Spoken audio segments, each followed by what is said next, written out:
Now, what are you going to learn in this course? In this course, you are going to receive a detailed and thorough explanation of different programming concepts. Many of these concepts may actually be used in a lot of different fields such as cybersecurity, working with sensors, the Internet of Things, the IoT, and especially in embedded systems. So there is a lot of things we can do with it later on, but before we go so far, we need to learn the basics. So in this course, we learn the fundamentals, the basis, the actual core of programming. So once we know it, we will be able to proceed to more advanced topics and additional courses and fields of usage. And now let's make a quick overview of what you are going to learn in this course. So in the first section, we are going to make some general introduction, and before we even write down our first program, I'm going to share with you some very useful knowledge that will help you to understand what is programming, as well as teaching you different fundamentals and usages. We are going to introduce the user or the customer side, the one who actually buys or downloads or uses the app that we develop. And we are also going to talk about the developer side, which is the guy who is in charge of developing the application for this particular user. We're also going to talk about what is a computer as a unit, as well as what are some additional common parts that a computer system usually has. We are also going to talk about what is even a programming language, what this term even means, okay? And this section, actually, this whole section of the general introduction is actually not mandatory. It's very general, but I think that as a future programmer that you want to become, you must be familiar with it, with all the concepts that I talk about there, and not only to be familiar with some syntax that we learn for our particular programming language. So right after we finish the general introduction, we are going to introduce and to talk about the environment and how we can set up using, whether you're using Windows, Linux, or Mac.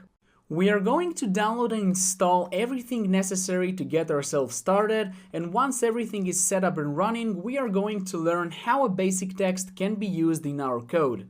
We will create our first greetings program, which should display the famous hello you or hello world message, and we are going to talk about numbers as well as other data types and how they can be used in programming. Also, I will teach you what are these famous variables that a lot of people are so afraid of. So don't worry, we'll cover that up. Then I'm going to introduce you to the control flow mechanism, and we are going to talk how exactly can you control what your program should and shouldn't do. For example, if you insert your grade on your last exam, control flow will allow you to get some congratulations message printed to the screen if you pass the exam, and otherwise to get a try again message.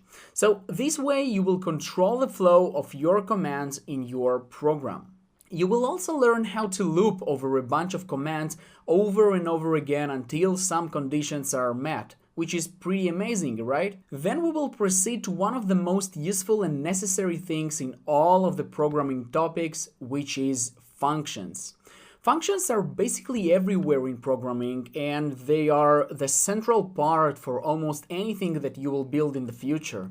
So any app, product, startup, or whatever you would like to develop, you are probably going to use functions as part of it. Then we will talk about arrays and what basically they are used for, and during all of these sections we are going to do incredible milestones and incredible challenges that will help you to see your progress while you are proceeding in this course.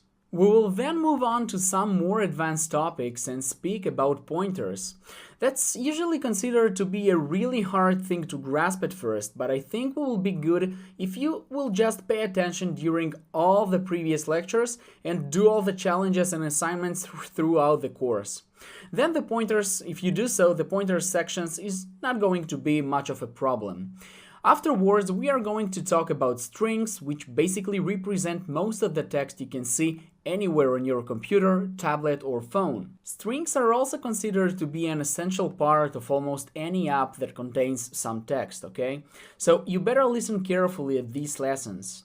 And for the end of this special edition course, we will finish it with one of the most scariest concepts, which is none other than recursion, which is simply a concept and it can be used in most of the programming languages nowadays, and most of the teachers like to discuss this concept and to explain it to you. So as you can see, there is a lot for us to cover up in this course, and although there are more additional advanced topics in our programming language, we basically cannot cover everything in just one course. That's not how we should do it. So in this course, we are going to focus and to practice all the topics I've just specified, and it will take you not one and not two, it will take you all 10 steps further. And I think you're really going to enjoy this course and to gain a lot of knowledge. So with that being said, let's move on.